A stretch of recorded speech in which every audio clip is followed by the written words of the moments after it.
अस्सलाम वालेकुम दोस्तों, अगर आप वीएफडी की सेटिंग भूल चुके हैं तो आप वीएफडी को ऑटो सेटिंग पे लगाकर इसकी सेटिंग को कर सकते हैं। तो सबसे पहले आपने प्रोग्राम का बटन दबाना है और आपने जाना है P0 के अंदर। प्रोग्राम का बटन दबाकर P0 पे डाटा एंटर करना है और जाना है आपने P0 16 के अंदर। P0 P0 16 के अंदर डाटा एंटर करेंगे, 0 होगा इसको 1 करके डाटा एंटर कर देंगे।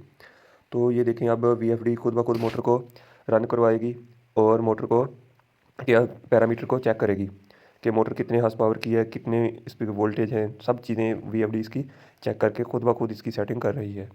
तो ये देखें, ये 1-2 मिनट का टाइम लेगी और खुद ब खुद इसकी सेटिंग कर देगी। तो जब ये 50 यहाँ पे आ जाए या एंड आ जाए तो ये इसकी सेटिंग मुकम्मल हो जाती है।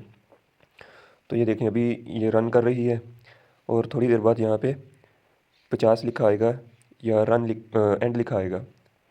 तो इसका मतलब ये होता है कि ये अपनी सेटिंग कंप्लीट कर चुकी है। तो ये देखें, ये अभी फ़िलहाल रन मोड पे खड़ी है। तो ये मोटर को आहिस्ता से घुमाकर चेक करती है। तो ये देखें, अब 50 आ चुका है। अब हम इसको आसानी के साथ रन कर सकते हैं। अगर आप सोलर पे ऑटो ट्यून करें, जो भी मोटर आपकी है उस पर आप इसको ऑटो पे रन कर सकते हैं। तो ये अब देखें, बआसानी तरीके से मोटर चल चुकी है।